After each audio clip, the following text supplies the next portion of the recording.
Peace TV, the solution for humanity. Alhamdulillah, wassalatu wassalam ala rasulillah wa ala alihi wa sahbihi ajmain, amma ba'd. A'udhu billahi minash shaitanir rajim, bismillahir rahmanir rahim. Assalamu alaikum wa rahmatullahi wa barakatuh.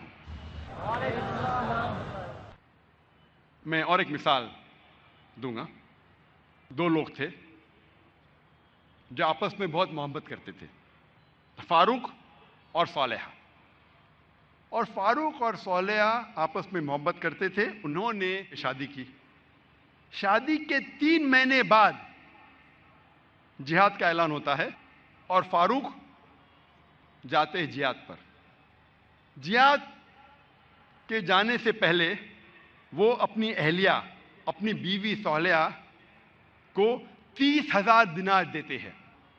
30,000 दिनार एक UK के आदमी ने calculate किया और कहा कि वो होते 2 मिलियन पाउंड। 2 मिलियन पाउंड को मैं तब्दील करूंगा रुपये में, हो जाता है 15 करोड़ रुपये।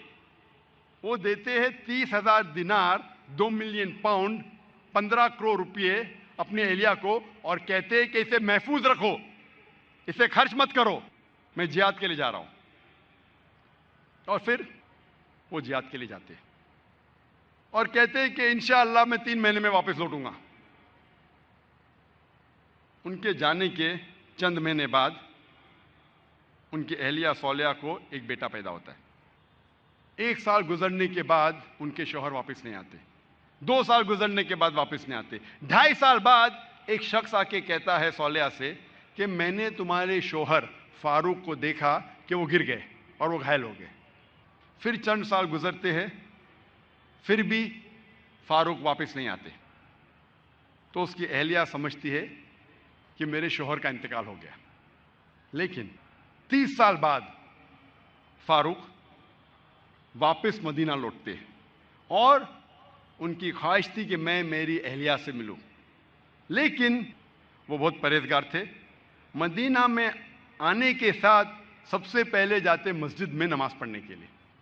नमाज पढ़ने के बाद वो देखते हैं कि कई उल्मा आपस में इल्म के बारे में गुफ्तगू कर रहे हैं, और उनमें से एक नौजवान, तकरीबन 30 साल का नौजवान, जिसका नाम था शेख अब्दुल रहमान, वो सबसे बेहतरीन आलिम था। वो उससे काफी मुतासिर होते। फिर वो जाते हैं अपने घर की तरफ। जब घर में दाखिल होते हैं तो अपनी बीवी सोलेहा से मिलते हैं। वो दोनों खुशी के मारे रो पड़ते हैं।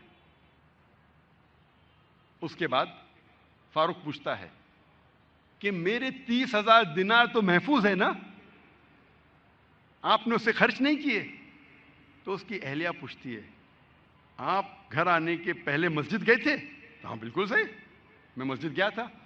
वहां आपने उल्मा को देखा? हाँ मैं देखा। कैसे? बहुत अच्छे। खुशी की बात है कि इस शहर में ऐसे उल्मा हैं। तो उसकी अहलिया उससे पूछती है, सबसे बेहतरीन आलिम आपको कौन लगे? तो फारूक कहते सबसे बेहतरीन आलिम थे शेख अब्दुल रहमान। तो उसकी अहलिया पूछती है कि अगर अल्लाह आपको शेख अब्दुल रहमान जैसा इल्म दे तो आप कितना खर्चा कर सकते इस इल्म के लिए? तो फारूक कहता है ये सारे 30,000 दिनार मैं खर्च कर सकता हूं ऐसा इल्म हासिल करने के लिए। फिर उसकी बीवी पूछती है कि अगर आपका बेटा हो, उसे ऐसा आलिम बनाने के लिए आप कितना खर्च करेंगे? तो फारूक कहते मैं 30,000 दिनार से ज्यादा खर्चा कर सकता हूं, 15 करोड़ रुपए से ज्यादा खर्चा कर सकता हूं अपने बेटे को शेख अब्दुल रहमान बनाने के लिए। तो उसकी अहलिया कहती है आपके जाने के बाद मुझे एक बेटा पैदा हुआ और ये शेख अब्दुल रहमान आपका बेटा है, और आपके 30,000 दिनार मैंने खर्च किए इसको आलिम बनाने के लिए।